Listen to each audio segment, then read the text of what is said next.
మీ personal interviews మరియు వ్యాపార ప్రకటనల కొరకు ఈ నెంబర్ని సంప్రదించండి. ఇంతటి ఘన విజయం అందించినటువంటి రాష్ట్ర ప్రజలు రుణం తీర్చుకునేందుకు మనందరం నిరంతరం కష్టపడాలని మన ముఖ్యమంత్రి గారు మాకు పదే పదే చెబుతుంటారు. అధ్యక్ష, వ్యవసాయ శాఖ గ్రామీణ ప్రాంతాలు వెలుగు నీలుతూ రైతు కుటుంబాల్లో సంతోషం నింపాలంటే వ్యవసాయానికి నిర్దిష్ట ప్రణాళిక అవసరమని దివంగత వ్యవసాయ శాస్త్రవేత్త భారతరత్న డాక్టర్ ఎంఎస్ స్వామినాథన్ గారు సూచించారు. ఆ మహనీయుని మాటల్లో ప్రతి అక్షరము సత్యమని గ్రహించి ఈ ప్రభుత్వం అందుకే రాష్ట్ర ప్రధాన ఆదాయ వనరైనటువంటి వ్యవసాయ రంగాన్ని మరింత పరిపుష్టి చేసి రైతులను స్థితిమంతులుగా చూడాలని స్వర్ణాంధ్ర ఎట్ 2047 లక్ష్యంతో ఈ రంగానికి అగ్రతాంబూలం వేస్తున్నాం.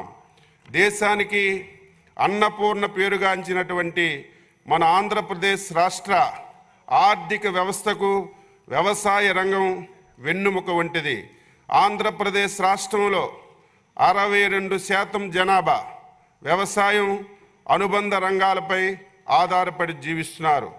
గడిచినటువంటి 5 ఏళ్ల కాలంలో పంటల సాగుకి ప్రాణాధారమైనటువంటి భూసార పరీక్షలను చేయడంలో విమర్శించారు. పంటల దిగుబడికి కీలకమైనటువంటి సూక్ష్మ పోషకాలను అలాగే చిన్నకారు రైతులకు అత్యంత అవసరమైనటువంటి వ్యక్తిగత పనిముట్లను రాయితీపై అందించలేదు. రబీ కాలంలో పంటలు నష్టపోయినటువంటి రైతులకు పంటల బీమా సాయంతో అండగా నిలవాలన్నటువంటి బాధ్యతను గత ప్రభుత్వం గాలి కొదిలేసింది. అంతేకాకుండా గత సంవత్సరంలో కరువు పీడిత ప్రాంతాలకు పంటల బీమా అందించాలని విచక్షణ కూడా మర్చిపోయారు. మన సంకీర్ణ ప్రభుత్వం అధికారంలోకి వచ్చినటువంటి 100 రోజుల్లో రైతు అభ్యున్నతే ప్రధాన లక్ష్యంగా భావించి వ్యవసాయ శాఖకు సంబంధించి భూసార పరీక్షా పత్రాలు జారీ, పొలం పిలుస్తుంది, డిజిటల్ వ్యవసాయంలో భాగంగా ఫార్మర్స్ రిజిస్ట్రీ ఏర్పాటుకు చర్యలు, పంట సాగులో డ్రోన్ వినియోగంపై అవగాహన మరియు శిక్షణ, కౌలు రైతులకు గుర్తింపు కార్డులు పంపిణీ చేశాం. ఆగస్టు సెప్టెంబర్ నెలలో రాష్ట్రాన్ని కుదిపేసినటువంటి వరదల్లో పంట నష్టపోయినటువంటి రైతులకు పెట్టుబడి రాయితీ సహాయాన్ని పెంచడమే కాకుండా నెల రోజుల్లోనే బాధిత రైతులందరికీ నేరుగా సొమ్ము అందించడానికి కంటి మీద కునుకు లేకుండా శ్రమించి అండగా నిలిచారు మన ముఖ్యమంత్రి గారు. రానున్న కాలంలో వ్యవసాయ రంగాన్ని మరింత అభివృద్ధి చేసేందుకు ఆంధ్రప్రదేశ్ సాగుదారుల హక్కు చట్టం 2024 రైతు బృందాలకు డ్రోన్లు సరఫరా, రైతులకు వ్యక్తిగత పనిముట్లు రాయితీపై విత్తన సరఫరా, బంజర భూముల్ని సాగులోకి తీసుకురావడం, అన్నదాత సుఖీభవ, పిఎం కిసాన్ పంటల బీమా, వడ్డీ లేని రుణాలు వంటి పథకాలు అమలు చేయబోతున్నాం. 2024-25లో వ్యవసాయ శాఖలోని రైతు సంక్షేమం మరియు అభివృద్ధి కార్యక్రమాల కోసం ఈ బడ్జెట్ను ప్రవేశపెడుతున్నాం. భూసార పరీక్ష ఫలిత పత్రాలు, పంటల దిగుబడికి భూసారమే కీలకం. రైతు తన పొలంలో మట్టి సారం, పోషక లోపాలు తెలిస్తేనే ఏ కాలంలో ఏ పంట సాగు చేయాలో తెలుస్తుంది. ఇలా మట్టి నమూనాలను విశ్లేషించి ఆ మట్టిలో పోషక లోపాలను తెలియజేసి మంచి దిగుబడి సాధించడానికి తీసుకోవలసినటువంటి చర్యలను ఈ భూసార పరీక్షా ఫలిత పత్రాల ద్వారా సూచిస్తాయి. వీటికి ప్రాధాన్యతను గుర్తెరిగి తిరిగి మళ్ళీ ఈ సంవత్సరం యుద్ధ ప్రాతిపదికన ఎస్హెచ్ఈలు పంపిణీ చేయడానికి రాష్ట్ర ప్రభుత్వం విధానపరమైనటువంటి నిర్ణయం తీసుకుందని చెప్పి తెలియజేస్తున్నాను. 2024-25 4.5 లక్షల మట్టి నమూనాలు విశ్లేషణకు 18.35 కోట్ల లక్ష్యంగా ఇప్పటి వరకు 4.15 లక్షల నమూనాలు సేకరించాం. 1.21 లక్షల నమూనాలు విశ్లేషించి 79,000 మట్టి నమూనాలకు ఎస్హెచ్సి జారీ చేశాం. ఎన్నో ఏళ్లుగా ప్రయోగాల్లో రసాయనాలు మరియు శ్రమతో కూడిన వెబ్ కెమిస్ట్రీ కానీ పద్ధతిలో మట్టి నమూనాలు విశ్లేషిస్తున్నాం. ఈ అవరోధాలను పరిష్కరించడానికి రిమోట్ సెన్సింగ్ టెక్నాలజీతో కూడినటువంటి డ్రై కెమిస్ట్రీ విధానంతో మట్టి విశ్లేషణలో వినూత్నమైనటువంటి విప్లవాన్ని తీసుకురాబోతున్నాం.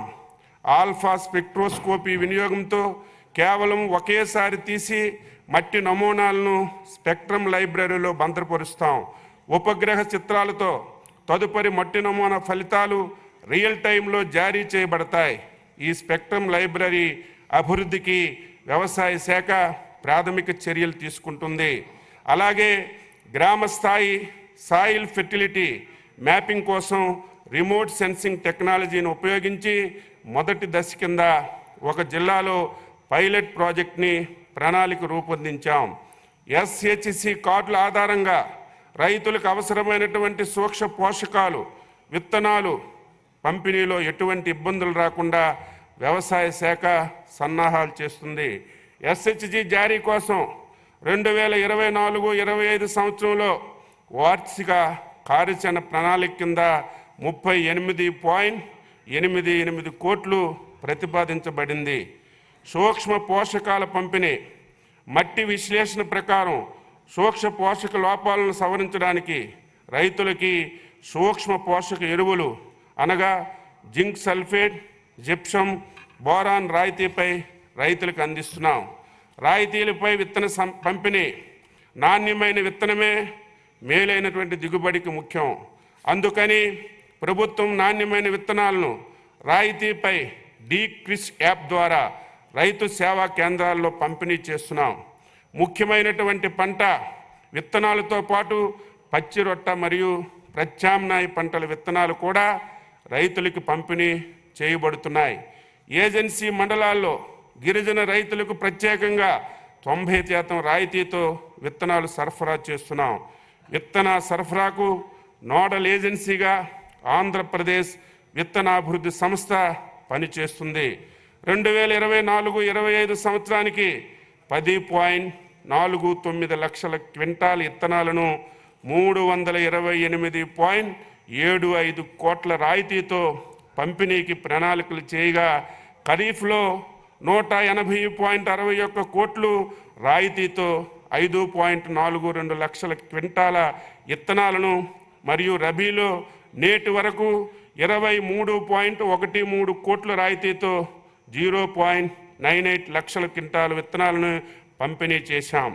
2024 ఖరీఫ్లో ప్రకృతి వైపరీత్యాల వల్ల నష్టపోయినటువంటి పంటలకు ప్రత్యామ్నాయ విత్తనాలకు 34.24 కోట్ల రాయితీతో 0.51 లక్షల క్వింటాలు రైతులకు అందించాం. 2024-25 సంవత్సరానికి రాయితీ విత్తనాల పంపిణీకి 240 కోట్ల రూపాయలు ఈ బడ్జెట్లో మేము ప్రతిపాదించాం. ఎరువుల సరఫరా మన ప్రభుత్వం ప్రాథమిక వ్యవసాయ పరపతి సంఘాలకు ప్రాధాన్యమిచ్చి వాటి ద్వారా ఎరువులు పంపిణీ చేయాలని విధానపరమైనటువంటి నిర్ణయం తీసుకున్నాం. 2024 ఖరీఫ్లో రాష్ట్రానికి 15.80 లక్షల మెట్రిక్ టన్నుల ఎరువులు సహకార సంస్థలు, రైతు సేవా కేంద్రాలు మరియు ఇతర ఎరువుల వ్యాపారస్తులచే పంపిణీ చేయడం అయింది. అలాగే ఈ సంవత్సరం రబీ కాలానికి రాష్ట్రానికి 22.20 లక్షల మెట్రిక్ టన్నులు ఎరువులకు గాను 4.03 లక్షల మెట్రిక్ టన్నుల ఎరువులను ఏపీ మార్క్ఫెడ్ ద్వారా పంపిణీ చేశాం. రాష్ట్రంలో ఎరువులు నిరంతర సరఫరా కోసం కొరతను నివారించడానికి ఏపీ మార్క్ఫెడ్ ద్వారా 1.50 లక్షల మెట్రిక్ టన్నులు ఎరువులు బఫర్ స్టాకుల్ని ఈరోజు నిర్వహిస్తున్నాం. 2024-25లో ఏపీ మార్క్ఫెడ్ డిస్ట్రిబ్యూషన్ పాయింట్లో అనగా సహార సంస్థలు, రైతు సేవా కేంద్రాలు మొత్తం 4.9 లక్షల మెట్రిక్ టన్నుల స్టాకు అందుబాటులో ఉంచి 3.45 లక్షల మెట్రిక్ టన్నుల ఎరువులు రైతులకి సరఫరా చేశాం. 2024-25 సంవత్సరానికి ఎరువులు బఫర్ స్టాక్ నిర్వహణ గురించి 40 కోట్లు బడ్జెట్లో ప్రతిపాదించాం. పొలం పిలుస్తుంది. సమైక జీవన సౌందర్యానికి ఖరీదు కట్టే షరాబు లేడోయ్ అన్న శ్రీశ్రీ గారి వాక్యాన్ని మనసులో పెట్టుకొని రైతు శ్రమను గుర్తించి పంటల సాగులో అధునాతిక సాంకేతను అన్నదాతలకు చేరువ చేయాలని ప్రోత్సహిస్తున్నాం.